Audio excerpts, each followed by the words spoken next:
Capítulo 37. Gente que construye. Los inminentes acontecimientos de Iri son otra señal. La era de las transiciones ha llegado. A ver, esto está muy... Ok. Kolot se reunió con Adolin, mientras desmontaba de galante y trotaba hacia el lugar donde el emperador por fin estaba saliendo de su palanquín. Como un único ser, aquel mar de soldados y asistentes asirianos se inclinó, y tormentas. Adolin no creía haber visto nunca tantos asombros Spren en un solo lugar, estallando como anillos de humo azul, casi al ritmo exacto de las inclinaciones, como si los mismos Spren le mostrasen referencia al emperador. Adolin le dio un codazo a Kolot, y también ellos dos se inclinaron. Los soldados que traían detrás lo imitaron. —¿Reverencias ante un monarca extranjero? —susurró Kolot. Al venir aquí nos hemos insertado en su estructura de mando. Mostrémosle un poco de respeto. Por tradición se inclinaron durante 10 segundos hasta que Noura, la visir jefa, dio una palmada. Tanta formalidad rechinaba contra la sensibilidad alesi de Adolin. No era que no tuvieran sus propios momentos de decoro, sino solo que eran mucho menos absurdos. Mientras Adolin se enderezaba, Yanagaw descendió por una pequeña rampa, vestido con una túnica carmesí y dorada que parecía tener como mínimo 10 capas de grosor y con un sombrero más ancho que sus hombros. Y separó las manos para darle la bienvenida a Adolin. —Gracias —dijo en alesi, y provocó respingos a diestro y siniestro al cogerle la mano. —Siempre estoy dispuesto a luchar, excelencia. Parece que aquí tendrás oportunidades más de sobra. Por desgracia. Yanagaw hizo un gesto hacia un soldado para indicarle al comandante Kushkam que se acercara. El hombre lo hizo, con otra reverencia. Noura, que a menudo hablaba en nombre de Yanagaw en las reuniones, también se aproximó hacia ellos. Era una mujer mayor con el pelo recogido en una trenza entrecana, sobre la que lucía un gorro con un intricado diseño rojo y amarillo. —Adolin, ¿has examinado nuestras defensas? —preguntó Yanagaw. —¿Qué te parecen? —Son sólidas —dijo Adolin—. El enemigo no puede traer muchas tropas a la vez, ya que el funcionamiento de las puertas juradas implica que las transferencias desde Shadesmar se hacen solo una al mismo centro de la plataforma, de modo que... Sí, lo interrumpió Kushkan en alesi, dando un paso adelante para recalcar que se dirigía a Adolin, no al emperador. Nuestras defensas son sólidas. En el momento en que tus hombres abandonen la plataforma, mis tropas rodearán el edificio de control. No solo eso, sino que también tendremos a uno de los moldeadores de almas reales listo para ayudar. Moldeadores de almas, claro. ¿Podéis transformar todo el aire dentro del edificio de control en bronce? Preguntó Adolin. Lamentablemente, dijo Noura, nuestros moldeadores no son capaces de tales gestas. Podemos transformar objetos en bronce, pero el aire, no, por desgracia. Adolin asintió, pero pensándolo bien, no estaba tan seguro de que les hubiera servido de mucho. Los moldeadores de almas alesi estaban limitados a crear formas específicas, y llenar una estancia quizá también hubiera sido imposible para ellos. Pero, aunque pudieran, resultaría casi inútil. El enemigo siempre podía transferir el metal a Shadesmar y quitarlo de su medio allí. Llenaremos el edificio de tanta agua como podamos, dijo Kushkam, y la transformaremos en bronce.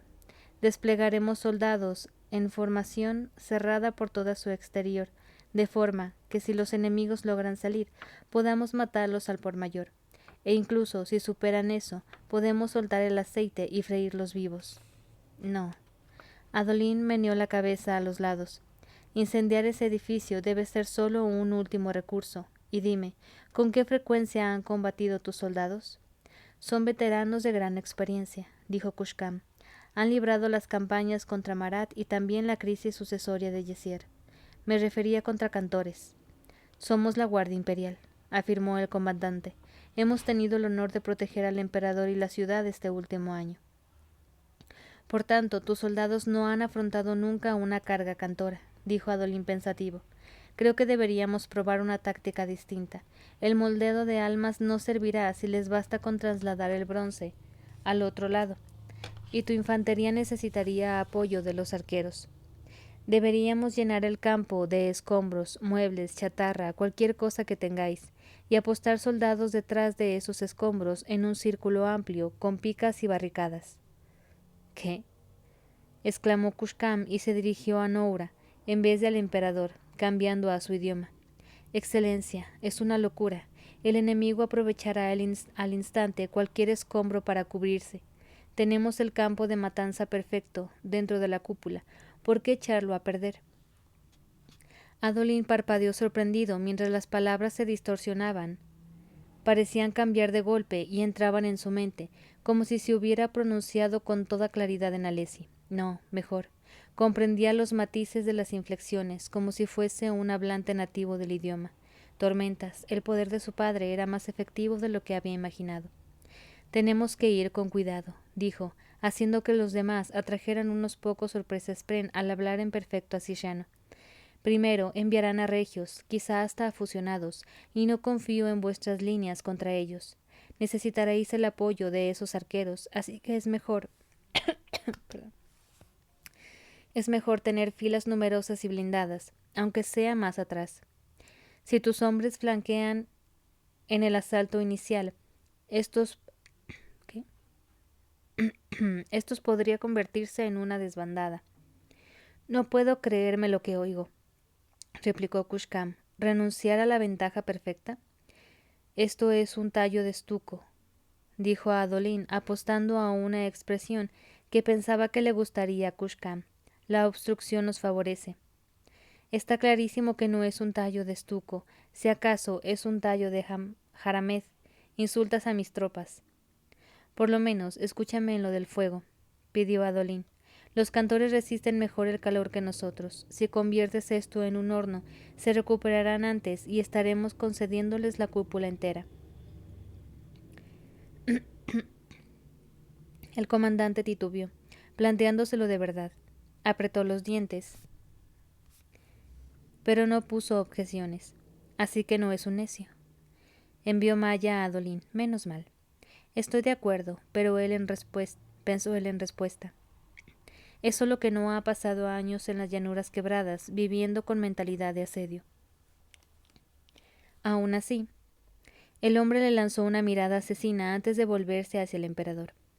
Adolín comprendió su error al instante. Jamás debería haber expresado sus reticencias ante el emperador, avergonzando al comandante en presencia de su autoridad suprema. Tendría que haberse llevado aparte a Kushkam y hacerle sugerencias, no contradecirlo en público. Tormentas, menudo fallo de novato. Se notaba por la postura de Kushkam, erguido con la barbilla alta, que se tomaba aquello como un desafío a su mando. Excelencia, dijo Adolín a Yanagav, salta a la vista que el comandante es un hombre lleno de pasión y entrega por la defensa de esta ciudad. Hola, bella mujer. Hola, Dina. De esta ciudad. Estaba apretando para ver lo que opinaba, pero me he excedido. Cedo ante su experiencia y sabiduría. Procedamos como él sugiere. Kushkam le lanzó una mirada, ceñudo. Muy bien, respondió Yanagav, observando a Adolín. Noura, por favor, transmítele al comandante que confiamos en sus decisiones. La visir lo hizo. El hombre de grueso cuello se inclinó ante el emperador, asintió mirando a Adolín y se fue al trote mientras un ayudante le traía su montura para que subiera a la silla y empezara a gritar órdenes. Lo habría hecho como pedías tú, si hubieras insistido, le susurró Yanagav a Adolín en Alessi. Soy consciente, respondió él, pero supongo que es buen oficial, ¿verdad?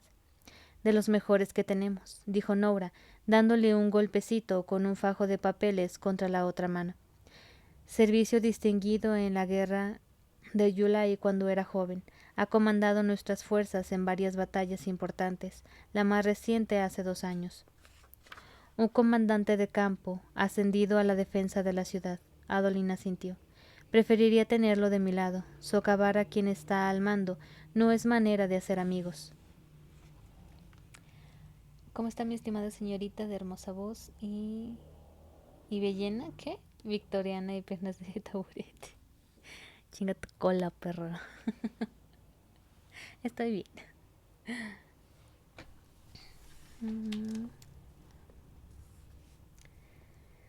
Me perdí. Aquí. Hay quienes afirmarían que en los puestos que ostentamos no necesitamos amigos, repuso Noura. Yo afirmaría que los necesitamos más, dijo Adolin y señaló. Vuestras tropas son disciplinadas y orgullosas. Si desautorizo a su comandante, la moral se resentirá. Si Kushkam es tan bueno como decís, cambiará de opinión. Les dedicó una sonrisa. Tened muebles y chatarras listos para cuando lo necesitemos.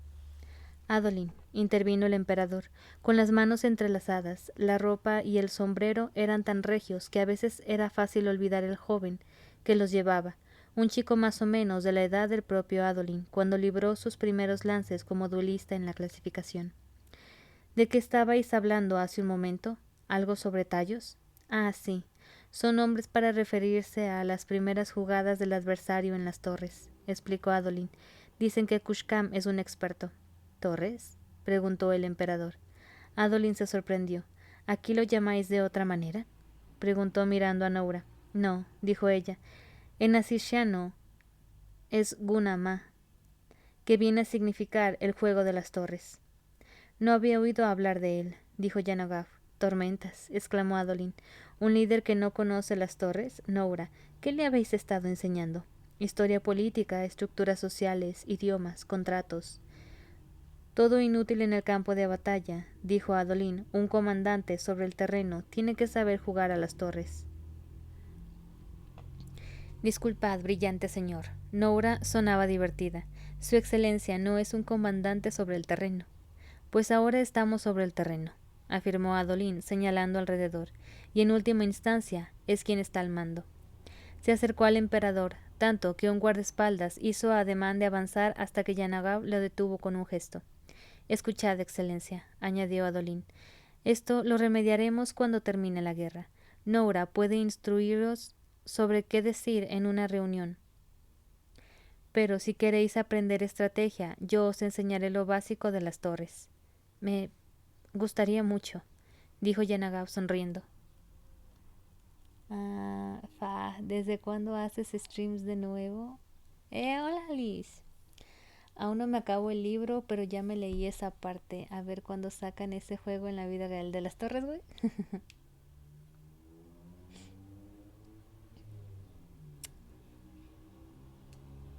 ¿Desde cuándo estoy volviendo a hacer stream? Tengo como unos días. Exactamente no sé cuánto, pero tengo unos días que volví a este show. A ver, dame chance para encender la luz porque ya casi no veo.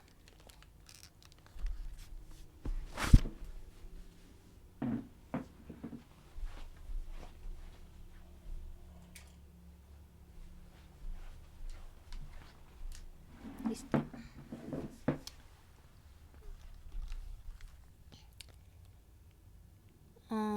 Sí, vi que sacaron un estilo de juego basado en el Cosmere, pero el chile no lo entendí, así que me rendí. Sé que sacaron juegos de mesa tipo rol, pero pues todavía no he visto qué show con eso. Yo nunca he jugado juegos de rol sí, pero no como tal, así con estructura, pues. Pero sé que es chido. Continúo.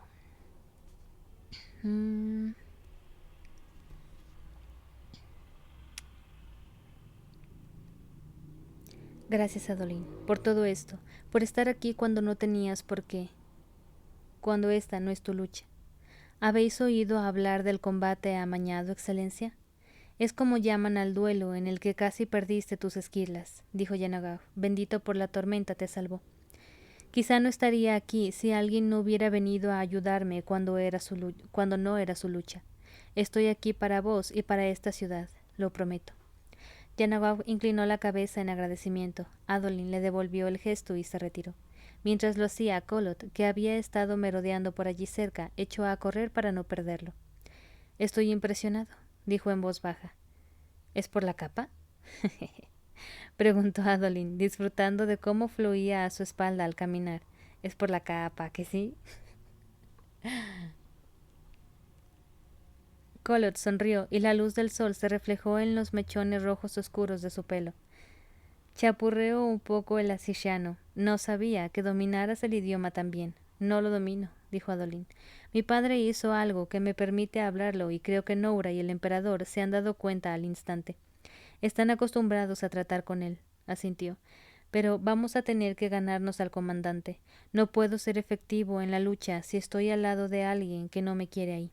Ya. Convino Kolot mientras cruzaba la plaza adoquinada. Sé lo que es, yo mismo probé a hacerlo. Adolin hizo una mueca, recordándose a sí mismo lo cerca que había estado Kolot de llegar a Corredor del Viento de pleno derecho antes de que los Spren lo rechazaran. Después de eso, abandonar del todo hacía menos doloroso que seguir como escudero. Perdona, dijo Adolin, no quería despertarte malos recuerdos. No pasa nada. La verdad es que todo lo despierta. Kolot negó con la cabeza y miró hacia el cielo, por donde pasaba un grupo de viento spren como cintas de luz azul. Ni siquiera sé si es por algo que hice, Adolin. Eso es lo que más me duele. Los honores spren que nos evaluaban.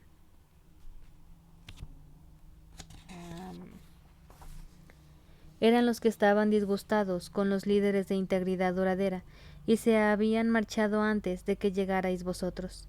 Casi se les caía la baba mirando a Kaladin y al Puente 4. Todos los Spren querían a alguien como él, no a alguien como yo. Ojos claros, quieres decir. Kolot asintió. Las vueltas que da la vida, supongo. Después de siglos y siglos tratando mal a los ojos oscuros, cuando la situación se invierte es difícil quejarse. Nadie va a llorar por mí, el pobre chico de alta cuna, que no consiguió lo que quería, ni tampoco deberían, supongo. Titubeó atrayendo a unos pocos Dollarspren que reptaron junto a sus pies. Sigue siendo un puñetazo en la boca del estómago. Adolin le dio una palmadita en la espalda. Lo que habían perdido los corredores del viento lo ganaba él. Podría irle muchísimo peor que teniendo a un lugarteniente con el entrenamiento y la disciplina de Kolot. Y sí, estaba en lo cierto. El otro hueco en su estructura de mando lo rellenaría alguien de entre la gente que tenía delante. Mientras los oficiales asisianos entrevistaban y asignaban barracones al grueso de las tropas voluntarias de Adolin, había un pequeño grupo aparte, 8 mujeres con coloridos vestidos alesi. Shallan se había marchado a hacer... bueno, Adolin no sabía muy bien qué. Cosas de Shallan, posiblemente relacionadas con el destino de la mismísima realidad. Sintió una punzada de preocupación por ella, pero sabía que Shallan era lo bastante fuerte para ocuparse de lo que fuera. Y dado que no tendría a su esposa para hacerle de escribana en aquel campo de batalla, le había pedido prestado al alto príncipe Aladar una parte de su personal. Aladar se había tomado muy a pecho la petición y había enviado lo mejor que tenía, a su hija May. Caray, aquello iba a ser incómodo. —Oh, ¿esa es May Aladar? —preguntó Kolot. —Pedí unas escribas. Tormentas —dijo Kolot. —Adolin, vosotros dos no... Nunca llegamos a salir juntos —respondió Adolin. Entonces, con una mueca, se corrigió. O yo no creía que estuviéramos saliendo juntos. Ella... lo veía de otro modo. Uy, uy, uy. Respiró hondo y fue hasta el grupo de mujeres. Hola, May. Tenía el cabello negro, hasta la barbilla por delante, pero más corto por detrás. Cara redonda, de ojos castaño claros. Sus rasgos recordaban a las antiguas obras en piedra de los maestros escultores. Adolin, dijo ella con voz inexpresiva, también como la piedra. No era solo por él, sino su manera de ser habitual. Será una defensa dura. Los fusionados van a destrozar esta fortificación como si fuese la capa de año pasado dejada al sol. Según los informes, no hay muchos fusionados, dijo Adolin, pero seguro que traen a regios en forma tormenta y funesta. Solo tenemos que contenerlos durante unos días, hasta que llegue la avanzadilla de nuestro ejército desde el sur.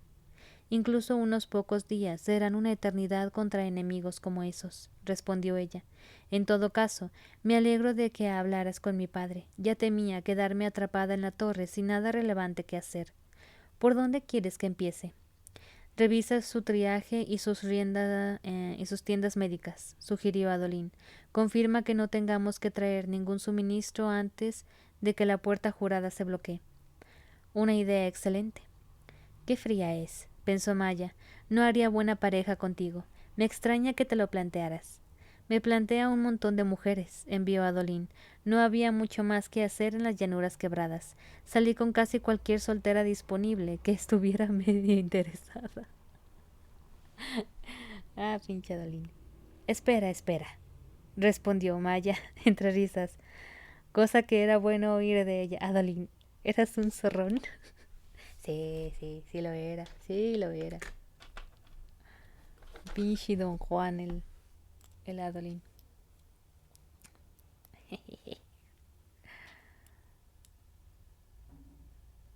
A ver.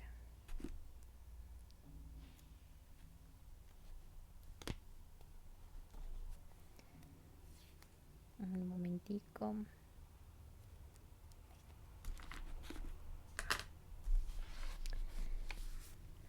Adolín casi se atragantó al oírlo, pero entonces sonrió. Maya lo había dicho en el mismo tono exagerado que usaban algunos de sus amigos soldados al lanzarse afables pullas entre sí por sus respectivos defectos. No era para nada un zorrón, envió él, un chico un poco fácil, como mucho. Además, opino que un comandante sabio debe investigar toda estrategia para conocer sus opciones. Por supuesto, pensó ella, tienes razón, un soldado listo se sabe todas las mejores posiciones. ¡Ey, ey, ey! Devolvió su atención a May. Ah, no, eso no. Adolín sonrió de nuevo. Hablar con Patrón y con Sil le había dado la sensación de que los Spren eran muy inocentes en lo relativo al romance y la intimidad. Maya era distinta. Supongo que era lo que ocurría cuando alguien se pasaba la vida rodeada de soldados. Devolvió su atención a May al ver que la joven señalaba a una de sus acompañantes y después a él. La chica se quedaría cerca de Adolín por si necesitaba que le leyeran o le escribieran algún mensaje, mientras la propia May se iba a comprobar la infraestructura. Lo más probable era que no tuviera que preocuparse por los asisianos en ese aspecto, pero nunca estaba de más confirmarlo. Mi padre se ha dejado caer por aquí, añadió May. Tendrías que ir a verlo antes de que se vaya. Y encabezó la marcha de su grupo de escribas hacia sus homólogos asisianos, que estaban instalándose en un pabellón cercano. Los escribas asisianos serían de distintos géneros, ya que allí hacían las cosas de un modo extraño, pero May hablaba su idioma con fluidez. De un modo extraño, dice. A ver, espere.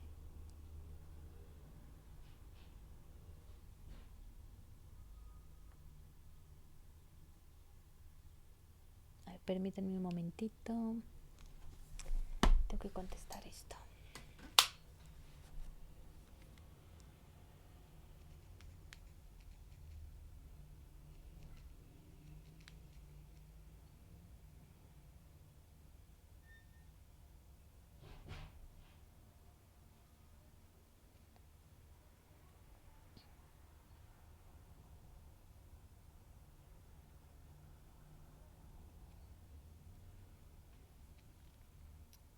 Ok.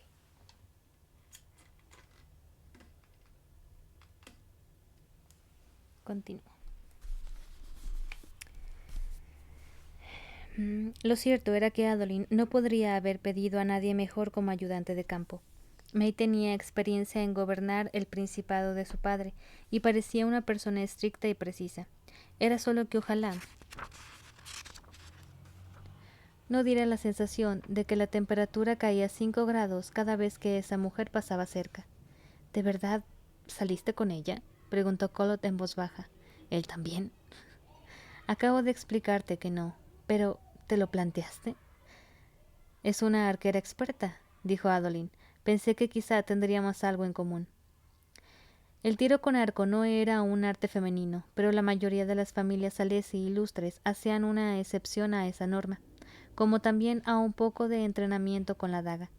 Las mujeres iban a la guerra con sus maridos y hermanos, y los campamentos recibían ataques. Llevar la mano segura tapada, por decoro, era una cosa, quedarse indefensa ante saqueadores enemigos, otra muy distinta.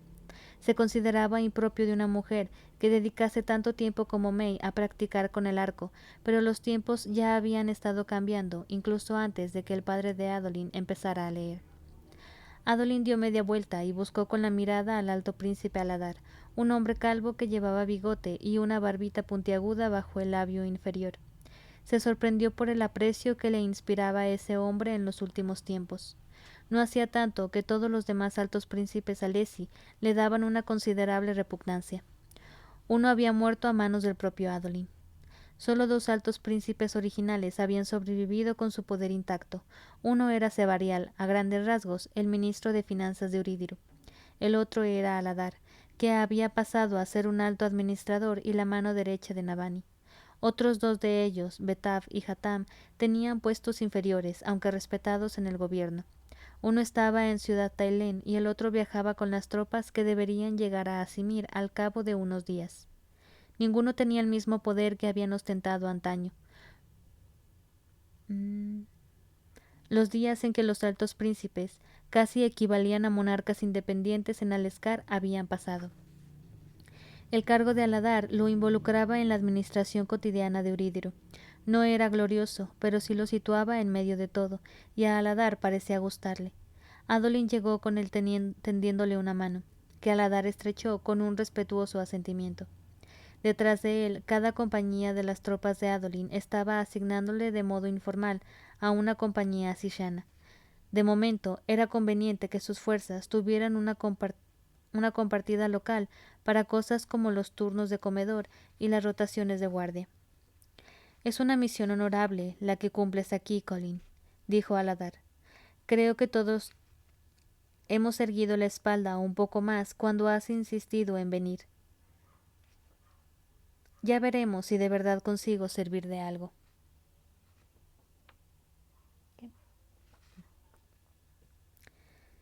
Adolin vio que pasaban unos caballos tirando de un carro con la gran caja de madera que había ordenado que trajeran, que contenía una cadena gigantesca. Ojalá el padre Tormenta no quisiera que la necesitaran para sí, pero si algún tronador se unía a la batalla, bueno, ya se ocuparían de ello si sucedía. Tienes buenas tropas aquí, dijo Aladar señalando. 300 exmiembros de la Guardia de Cobalto que han vuelto a ponerse el uniforme al saber que los necesitabas. Otros 1700 voluntarios de Eurídiru, entre ellos muchos extranjeros. He hecho comprobar la competencia de todos ellos, y aunque son un poco batiburillo, todos están condecorados en batalla. El alto príncipe sonrió. Me sorprende que aún quedara gente capaz que no estuviera reclutada, pero por lo visto las palabras «el príncipe Adolin nos necesita» exprimen jugo incluso de la corteza. Quizás sean irregulares, pero creo que te servirán bien. Calló un momento. No hay portadores de esquirlada, me temo. Envía mintes a las llanuras quebradas con mis esquirlas, a petición de tu padre. Los asisianos tienen otro portador de esquilada, dijo Adolin. Se quedaron con uno en la Guardia Imperial de la ciudad cuando enviaron el resto a los campos de batalla del sur. No es que los enviaran, matizó Aladar. ¿Se diría que los compraron? ¿Que los contrataron los generales asisianos? Su sistema no me entra en la cabeza. Seguro que implica papeleo. Aladar asintió antes de volverse y tenderle la mano a Adolin una segunda vez. Él la estrechó vacilante. Estoy orgulloso, Adolin, dijo el alto príncipe, de lo que tu familia ha hecho por Aleskar, de lo que hemos creado. Si hace 3 años me hubieran leído los pensamientos más íntimos sobre qué quería, habría sido sobre conquistar tierras de mis vecinos y maquinar por el trono logrado, que te prometía logrando que te prometieras en matrimonio con May, de objetivos mezquinos y aspiraciones ruines, pero, en vez de eso, hemos construido algo. Sus ojos adoptaron una expresión melancólica. No sabía lo satisfactorio que sería construir. Apretó la mano de Adolín. Ayuda a nuestros aliados, Adolín. Salva esta ciudad. Eso es lo que somos ahora. Gente que construye, dijo Adolín en voz baja. Y gente cuya vida significa algo, añadió Aladar. Tu madre también estaría orgullosa de ti. Sonrió y le soltó la mano. Por favor, tenle un ojo echado a May.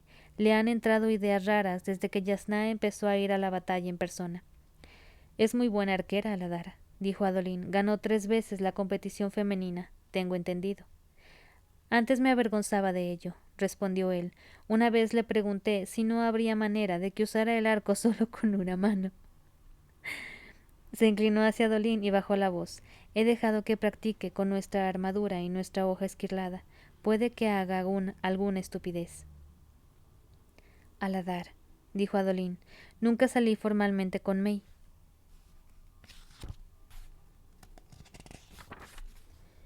Pero hasta yo sé que nunca ha atraído ningún estupispren. Me alegro de que la envíes a ella. Me ocuparé de que esté a salvo, o todo lo a salvo que pueda estar cualquiera los próximos 7 días. Señaló la cúpula con el mentón. Tendrías que irte. Esto será nuestra última oportunidad de usar la puerta jurada. Aladar se apartó, y aunque en realidad no era lo apropiado, ya que tenían el mismo rango, le hizo el saludo marcial a Adolín. La familia de Adolín había tenido sus tropiezos a la hora de construir lo que tenían, y el propio Adolín tenía las manos manchadas de sangre. Pero sí, las cosas estaban mejor que antes. El reino entero lo estaba, así que Adolín le devolvió el saludo. El alto príncipe se marchó a toda prisa al oír la llamada para la última transferencia. Algunos civiles asirianos partirían también hasta Orídiru, pero muchos más permanecieron en la ciudad. No querían abandonar su patria, sabían que, demasiado a menudo, los refugiados que iban a Orídiru terminaban quedándose. La mayoría de los asirianos iban a jugársela allí, así que Adolín combatiría para proteger una ciudad que aún tenía su corazón. Teniéndolo en mente, fue a buscar a sus armeros y su armadura esquirlada. La batalla comenzaría antes de que transcurriera una hora.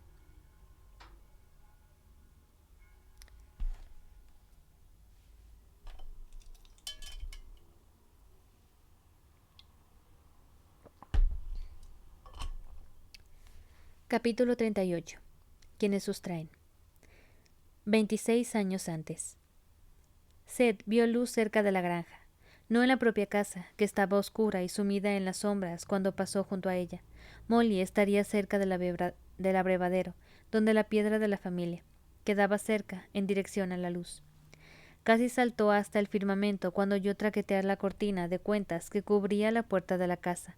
Solo era el viento. Temblando, cruzó el prado hacia aquella luz rojiza, cada vez más preocupado. Seth se obligó a rebasar con sigilo el árbol, notando la corteza fría y áspera en la palma de las manos. Justo delante estaba la piedra, rodeada de tierra apisonada, asomando del suelo con un rumor.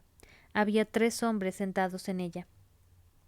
Estaban sentados en la misma piedra, con un pequeño fuego delante, encendido en la tierra. Habían cocinado para cenar y unos olores desagradables, quemados y horribles asaltaron a Seth. Tuvo una espantosa premonición, que se negó a aceptar, de modo que no miró con mucha atención hacia el fuego. En vez de eso, observó a los 3 hombres, soldados, con armadura de cuero tachonada de brillante metal, yelmos de puro acero, espadas enfundadas en la cintura, dedos sucios de comer, migajas en las barbas. Eran Shin, su pueblo, no extraños saqueadores de más allá de las montañas. No vestían nada de color, por supuesto, solo negro, gris y marrón, pero sus rasgos eran inconfundibles. Seth había visto a forasteros y se había fijado en sus ojos, su ropa, sus rasgos. Se relajó. Esos hombres eran una patrulla de soldados del granjero. Habían pasado otros grupos parecidos por las tierras de su familia. Se movió para seguir buscando a Molly, pero partió una ramita al hacerlo, y los 3 hombres se volvieron en su dirección. Y algo me dice que se están comiendo a Molly. Uno bajó resbalando al suelo, desde la piedra junto al fuego, y posó la mano derecha en su espada. ¿Quién va? Avergonzado, Seth salió a la luz. Cuando lo vieron, se tranquilizaron al instante. Chico, dijo el que estaba de pie, ¿trabajas en esta región?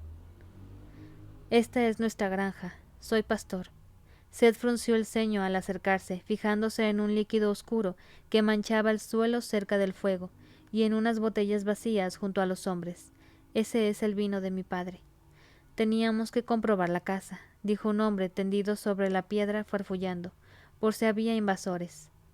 Algo me dice que... hijos de su chingada madre. Se llevó una botella a los labios, tenía la cara rosada de beber y una expresión perezosa, y el yelmo que se había quitado junto a él. Era calvo, con la cabeza afeitada a conciencia. ¿Por qué bebéis? Preguntó Seth en tono brusco. Estáis de patrulla, y si os tienden una emboscada, y si los saqueadores no esperaban resistencia. Lo interrumpió el que estaba de pie. Tenía los ojos oscuros, demasiado hundidos en el cráneo. Se han retirado casi al momento de vernos llegar. Esta noche no habrá más lucha, a no ser que se nos haya colado alguno. Nos han enviado a buscar.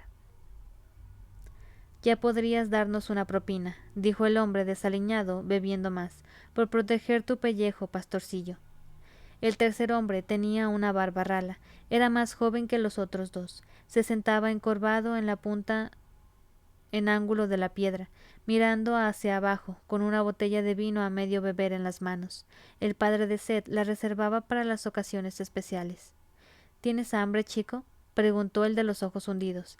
Seth retrocedió. Creo que deberíais iros. ¿Cómo? ¿No agradeces nuestra ayuda? Creo... Seth se alejó más y no los miró a los ojos. Creo que deberíais iros. El borracho soltó una risita y mordisqueó un pedazo de carne, y Seth lo sabía, pero no quería aceptarlo. Me saca de quicio, ¿sabes? Dijo ojos hundidos. Entregamos nuestras vidas para protegeros, pero solo nos la pagáis mirándonos mal. ¿Crees que no nos hartamos de que nos echen de los sitios? Sois quienes os traen, susurró Seth. Somos quienes nos interponemos entre vosotros y eso, replicó el hombre, señalando hacia la luz roja del horizonte. Han quemado un pueblo entero, ¿lo sabías? Y habrían seguido si no nos hubieran llamado a nosotros.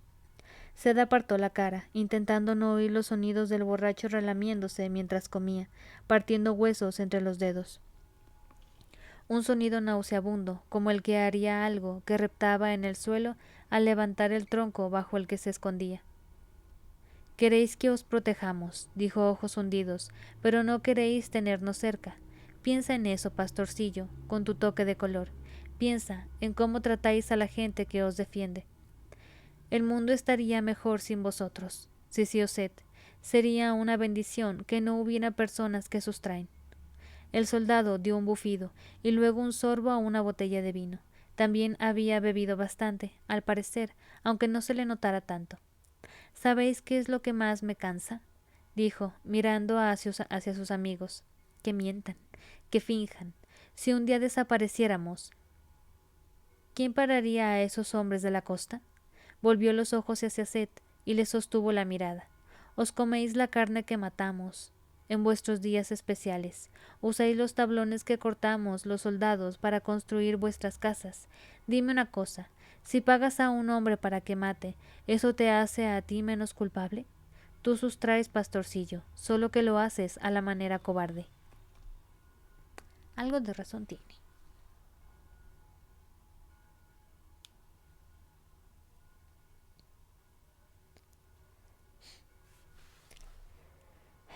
Manera cobarde. Seth se detuvo cerca del árbol, furioso. Con cuánta confianza hablaba ese hombre. ¿Cómo se atrevía a actuar como si tuviera respuestas? El granjero no las tenía, su padre no las tenía, y aquel hombre creía él que sí. Aquella lamentable imitación de un ser humano, aquel saco de cieno, aquella... Se sorbió la nariz y se secó las lágrimas de los ojos. Cerca, el más callado de los tres ayudó al desaliñado a bajar de la piedra. Derribaron una botella de una patada y desaparecieron a trompicones en la noche, dejando atrás la casa. Ojos hundidos se quedó junto al fuego con una expresión tosuda en la cara, mientras se agachaba para coger comida. Arrancó un pedazo y empezó a morder la carne. Era Molly. Seth por fin lo admitió. El vino derramado del suelo era sangre, y había sabido lo que estaban cocinando aquellos hombres en el instante en que lo había chamuscado. Cayó de rodillas en la tenue luz y encontró su piel desollada en la hierba. ¿Por qué? Preguntó con voz áspera.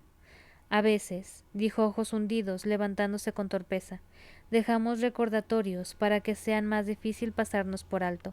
Merece la pena el castigo, merecen la pena el enfado y los gritos, solo por vivir durante una noche, como vivís vosotros. Echó a andar en la noche con paso inestable. Seth se acercó la lana de Molly a la cara, pero lo único que se olía era la sangre. Eso sí que no, dijo Ojos hundidos con voz entrecortada. No, ya basta. Se alejó un poco más a trompicones. He dicho que no. Seth apenas fue consciente del comportamiento errático del hombre, de que estaba hablando solo. Lo único que sentía era una ira creciente, un calor cegador, terrible. Soltó la piel y corrió hasta embestir contra el soldado, haciéndolo tropezar. Pero Seth solo era un niño.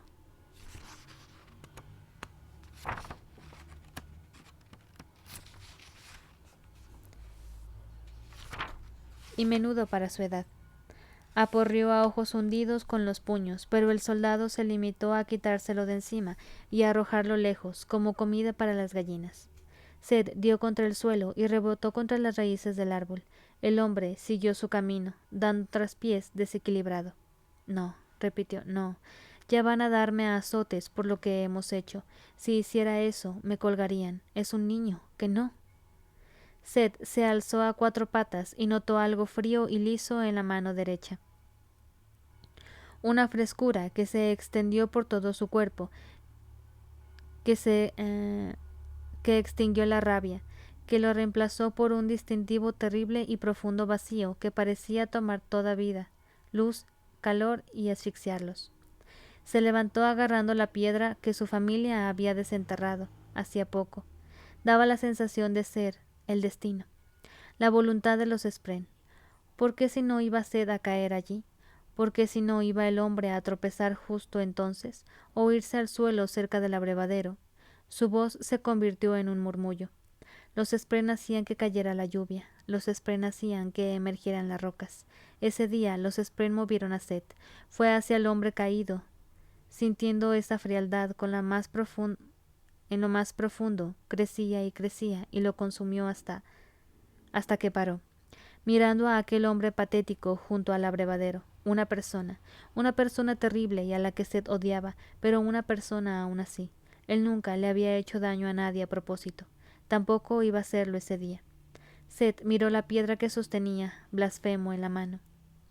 Aquello no era la voluntad de los Spren. Estaba mintiéndose a sí mismo. Aquello había sido decisión suya. ¿Por qué no lo habían fulminado los Spren? ¿No se lo merecía? Una mano lo agarró por el cuello. El soldado, rugiendo, se levantó y empujó a Seth de espaldas contra el suelo. Se puso a horcajadas encima de él, clavándole las uñas en la piel expuesta en la garganta. Tenía un aliento espantoso, con el olor de la muerte en él, y los labios separados en una sonrisa horrible. Su saliva salpicó la cara de Seth. Sus ojos resplandecían muy hundidos con una luz roja. Seth fue presa del pánico y arañó la zarpa con la que lo apresaba. El soldado siguió apretando más y más. ¿Con qué querías robarme, eh? Los dedos desesperados de Seth encontraron de nuevo la piedra, caída al suelo a su lado. No os basta con quitárnoslos todo, prosiguió el hombre, inclinándose hacia abajo. No os basta con... ¡Pam! El soldado ahogó un grito y se derrumbó contra el abrevadero. Frenético, Seth lo golpeó de nuevo. ¡Pam! Con el corazón aporreando al ritmo de los golpes, con los músculos temerosos mientras daba someras bocanadas de aire, Seth atacó otra vez, y otra, hasta que la calidez regresó, hasta tenerla encima por todas partes, la calidez de la sangre. Se levantó mientras la roca resbalaba de sus dedos húmedos, retrocedió trastabillando. Se palpó el cuello dolorido, pensando, embotado, que había sustraído por primera vez en su vida. hasta que una voz suave afloró en su mente. Vaya, vaya, ¿qué eres tú? Seth se sobresaltó y miró alrededor. La voz no regresó, aunque él estuvo esperando por si lo hacía. Esperó hasta la mañana, cuando lo encontraron con la piel de Molly, que aún tenía sujeta las patas en el regazo, sentado al lado de un cadáver que antes había sido, sin duda alguna, mucho más humano. A la madre.